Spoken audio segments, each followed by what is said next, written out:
So it says, Alice, I hope this finds you and little Anthony in good health. As for me, I feel great. Thank you for the wonderful Easter card. I guess by now Anthony has been confirmed. So my congratulations to him. This is another letter he wrote, and he always sent it in a card. It was always a card that he bought in the commissary. They used to sell cards in the commissary in federal prisons. That's where we all got our cards, in the commissary or from the chaplain. Love, Johnny. So here's a guy that's in the joint in Marion doing life, no parole, and he's worried about Alice.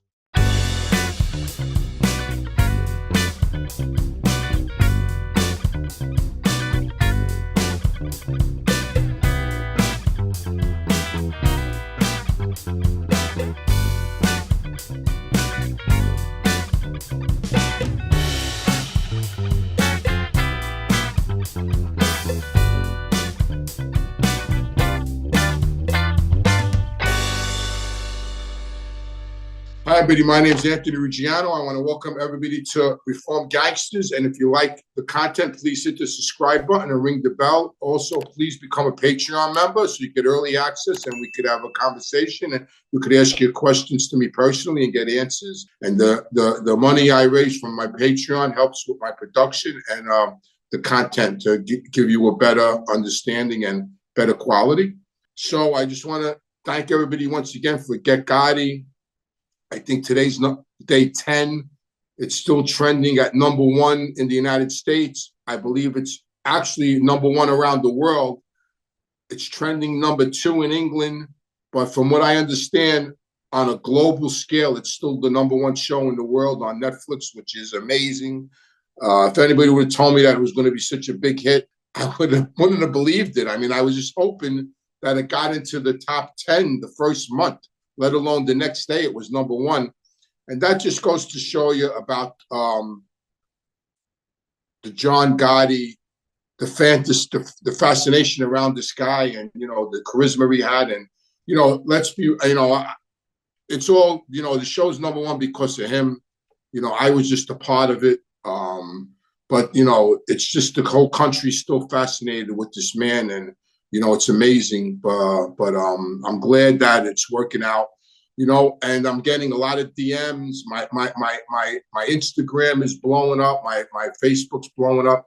I'm getting a lot of subscriptions on my YouTube. Reformed Gangsters. My subscribership's going up. And there's some speculation going on now after the show about my relationship actually with John. And my father, Fat Andy's relationship with John. So, I have some personal stuff. So in the 90s, all three of us were incarcerated. My father, John, and myself, we were all incarcerated. But John used to write letters to my wife, Alice, my first wife, Alice, my son Anthony's mother. And because he knew her since she was a kid, he really liked her. I mean, they had a great relationship. She was good friends with his family. She was very good friends with Angel. She was good friends with the mother. Her and I went to his daughter Vicky's wedding together. Her and I went to Angel's wedding together. Matter of fact, Angel and I got married in the same place, the Lamia in Brooklyn. Frankie Panisi owned it.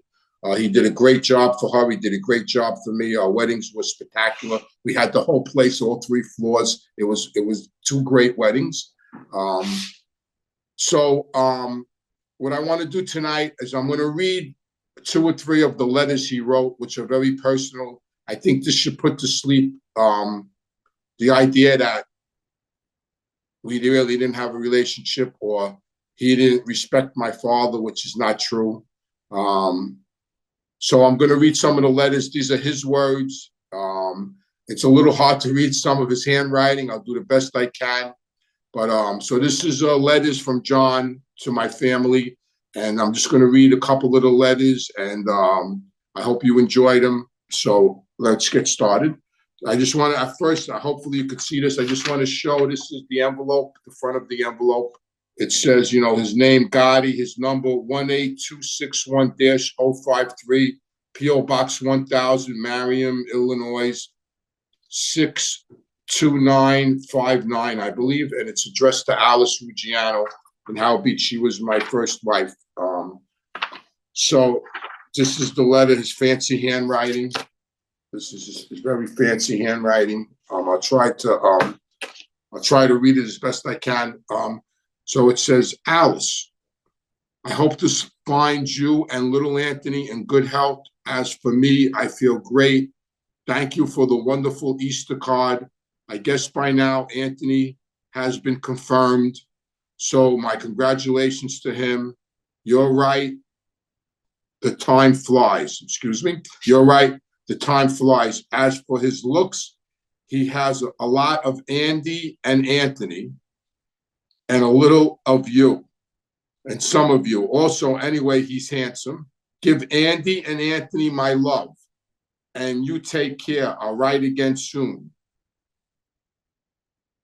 P.S. Excuse the card. You don't have a large selection at this resort. I mean, that's the kind of humor he had. I mean, here he is. He's in Marion. It's a dungeon. And he says, P.S. Excuse the card.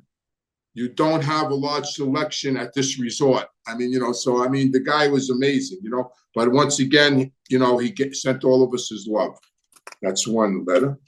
Okay, this is another letter he wrote, and he always sent it in a card. It was always a card that he bought in the commissary. They used to sell cards in the commissary in federal prisons.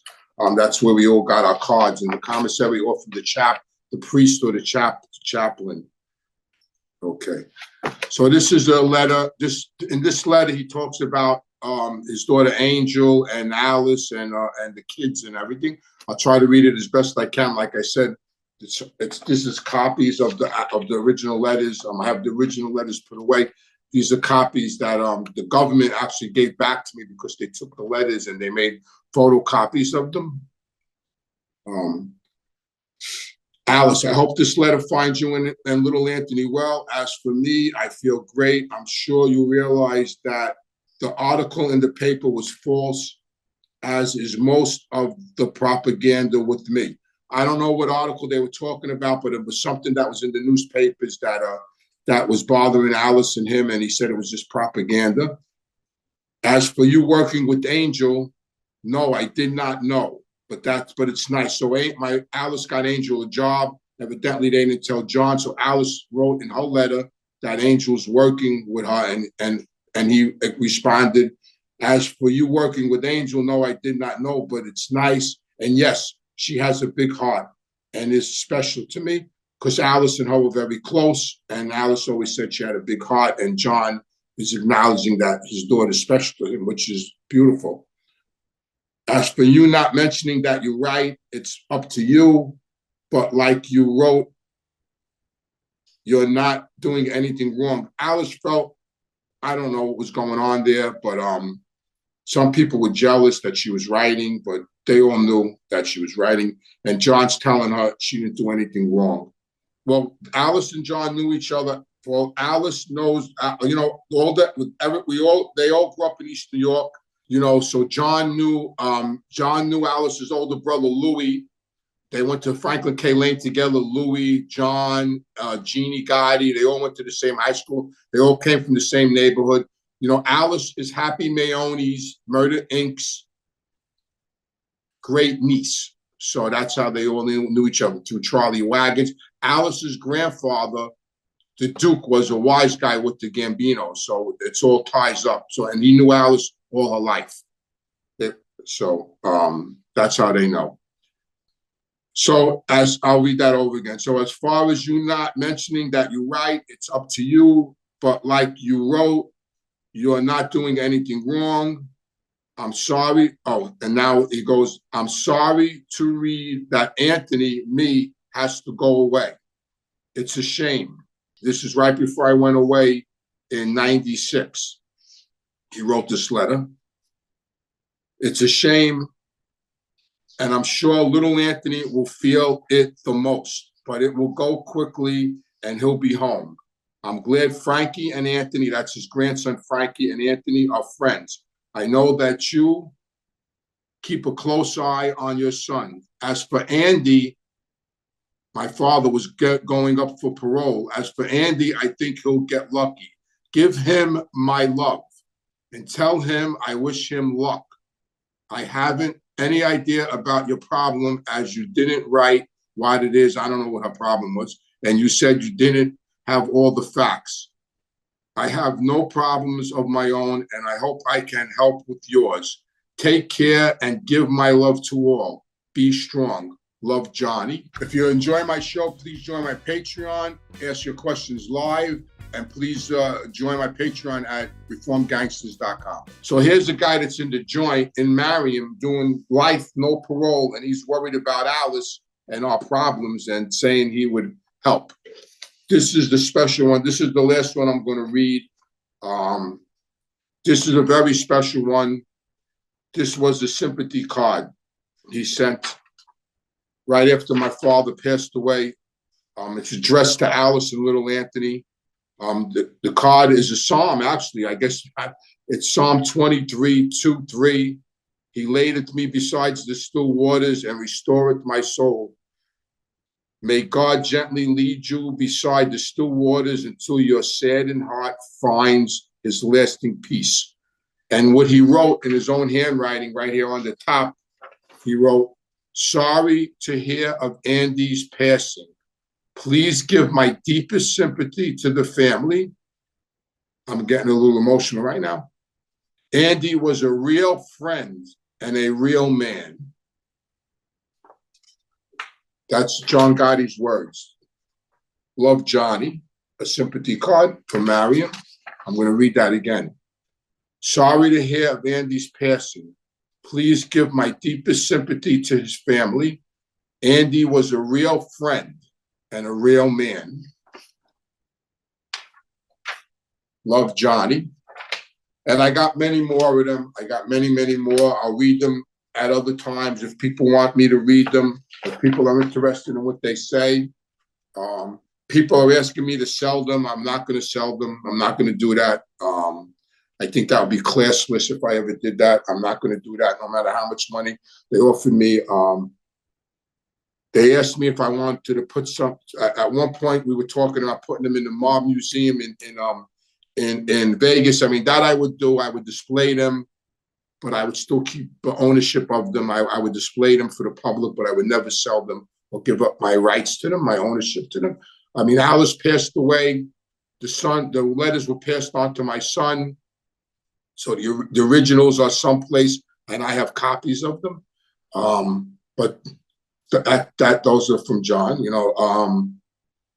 and I mean, it's crazy because I was talking to somebody about how these three guys took care of me, John, Fat Andy, my father, and Tony Lee, and how, even to this day, like, even though I know, they're gangsters, and I know, I cooperated, and it breaks my heart, I know they're probably mad at me, which kills me, but it's something I did and I have to live with it, but even to this day, they're still like looking out for me, here they are, here's this show, #1 in the world, and Tony Lee's all over the screen and John's all over the screen, and it's about John, and I'm just in it, so they're still looking out for me, and my old man, he's all over, people are interested in him, he's all over the YouTube, all over Reform Gangsters, so they're all still looking out for me. It's crazy, they're looking out for me from beyond. It's just, it gives me a good feeling, a warm feeling. So I just hope everybody understands my relationship now. Those are his words, not mine. We were all close at one time, his family, my family. I have no hard feelings towards his family today. I don't agree with everything they do, and they don't agree with everything I do. But, at one time we were all close. We were all good friends. And maybe one day we could be all good friends again. I don't know. But I wish nobody any ill will. And I hope everybody enjoyed the letters. And like I said, I have more. If anybody's interested, DM us, comment on it, and I'll read some more of them. So I hope everybody enjoyed the content tonight.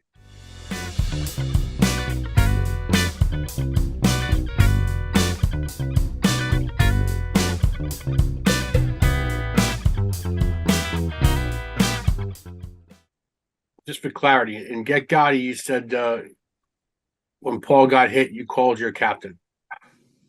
I never said I called my captain. I said I called Tony Lee. they put that was another probably edit. And there was Tony Lee was not my captain. I wasn't officially straightened out. So I called Tony Lee. Soon as I was sitting in my living room and I was watching TV, I lived on 88th Street upstairs from my mother, and I was sitting in my living room and they preempted the show I was watching, and they said that he got shot, killed in Manhattan. And I jumped up off the couch and ran and grabbed the kitchen phone and called Tony Lee up like instantly. When I told Tony Lee they just clipped Paul, the way he said, I know, I knew. Like, just the clarity and the calmness of his voice, and like, I was excited. I was like, like, holy shit. Like, I felt like I was like, whoa. And he was like, oh, yeah, all right, I know. Like so nonchalant. So when I hung up the phone, like, I'm in the street for, when I hung up the phone, I went, yeah, like, wow, they did it. Like, I knew right away where it came from, like, instantly, you know what I mean? Like, I knew the deal right away. They denied doing it because it was against the rules. So, everybody knew he did it, but nobody admitted they did it. It was like the whole world knew where it came from, but, it wasn't talked about at all. But it was, everybody loved it because nobody liked Paul. We were thrilled John was the boss. I went to his Christmas, right after Paul got killed, a couple of weeks later, he had a Christmas party at the El Carib. I was there. It was like, forget it. It was a celebration. They just killed 2 people, and they're having this big Christmas party at the El Carib, like with 300 guys there. The only females that were there were the waitresses, I think. It was crazy. Like, the whole Gambino family was there. Like, everybody that was proposed and everybody that was straightened out. I mean, it was crazy. I mean, like, I was sitting at a table with Tony Lee and everybody, and John was like 2 tables away, and it was great. Why don't you tell us who Andrea Giovino is? She was a girl that hung around. She was with Frankie Lee. She had her children. Her husband was a Westie. He was a dangerous guy. I really, I'm sure I ran into her. I'm sure we crossed paths years ago. She used to hang out in Club 8. She was with Mark. She lived with Mark, who was a friend of mine, a very sharp guy, a big heroin dealer, was Nicky Barnes' connection. She's been around a long time. I had a conversation with her this morning. She's a good person. She's going to be on my show next week. I think she's going to come on my podcast, Reform Gangsters. So that should be interesting. But yeah, she was around. She was around wise guys. She knew, she was with Frankie, she was with Mark. She used to hang out with all of us. Sal Polisi was someone from the neighborhood. He was with Dominic Cataldo, who was a wise guy, a made member of the Colombo family. He was a thief, a drug dealer, a hijacker. He had a club called the Sinatra Club that was on 87th Street off Atlantic Avenue. He had a big continental game in there, I believe, and John did go in there and play cards. I mean, he knew everybody. Everybody knew him. He was an earner. He married the girl up the block from me on 88th Street. We have a nephew and my brother's oldest son, Albert, is his nephew through marriage. He married Albert's aunt on the mother's side. Some guys liked him, some guys didn't. My father didn't care for him. My father didn't like him. They had a beef. He elaborates on it, but he fabricates some stuff about it. But he was a knockaround guy, and then he cooperated. Are there different levels of cooperation? Like, there's some like you did 14 years and were facing life, and then you cooperated. There's other guys I've heard stories. There were rumors of them getting arrested, and they flipped. I mean, listen, cooperating is cooperating. I mean, there's some guys that didn't even get arrested and cooperated. They rang the bell of the FBI. There's some guys that were facing 20 years that cooperated. I mean, listen, once you cooperate, you cooperate. We're all in the same boat. We're all cooperators. There's nasty names for us, stool pigeon, rat. I mean, once you cooperate, you cooperated. I can only speak for myself. I was facing life. If I would have got convicted, I would have died in prison. I would have never got out. I was already in my 60s. I was already in my 60s. I was getting close. No, I wasn't in my 60s. I'm lying. I was in my 50s when I got arrested. I was in my mid 50s, but I would have died in prison. So it would, if I could have took a plea, I mean, if I could have took a plea, like I was told when I got arrested, we're not going to plead this case out. So that was another thing that made me lean towards cooperating. If we were working on a plea and I could have took a plea and got 10 years, I wouldn't have cooperated. I would have took it on the chin and I would have took the plea. There's no doubt in my mind that I would have took. And anybody that knows me knows the truth. I'll even tell you a story about that. When I got arrested and I was in Brooklyn MDC, after I got arrested for the murder, and I was in Brooklyn, I got a legal visit from Joseph Carrazzo, the attorney, Jojo Carrazzo, the consigliere of the Gambino family's son, who's an attorney. He was Skinny Dom's attorney, my co-defendant, and he came to visit me. I was in jail maybe 2 days when he went to make a bail, and he came to see me, and we were in the attorney, we were in the attorney room, and I looked him in the face and I said, listen, if I could take a plea here, I'm going to take a plea. And he says, and he made like a remark, what do you like, jail? And I looked at it, I said, Joseph, this is not a bullshit bookmaking case. This is lights out for me.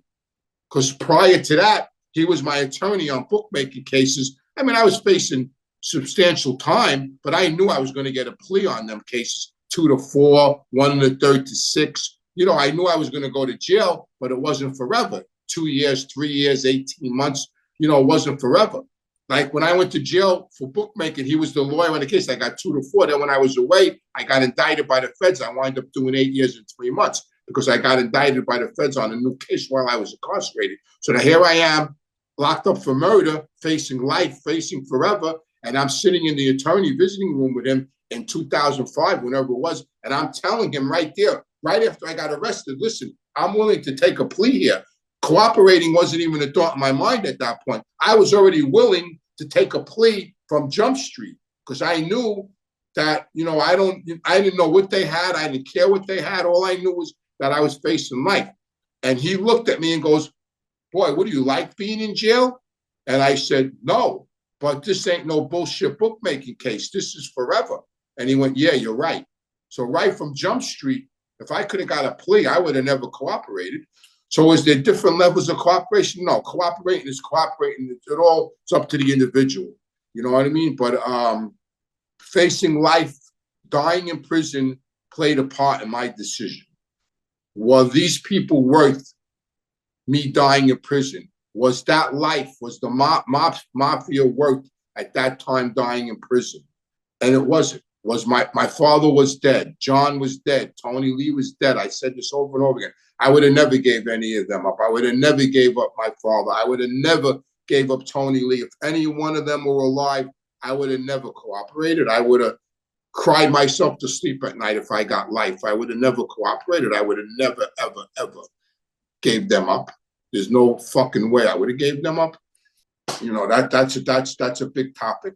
That was the first trial they had of John. Were you guys following that, like in the news? Like, what was the talk and stuff like that?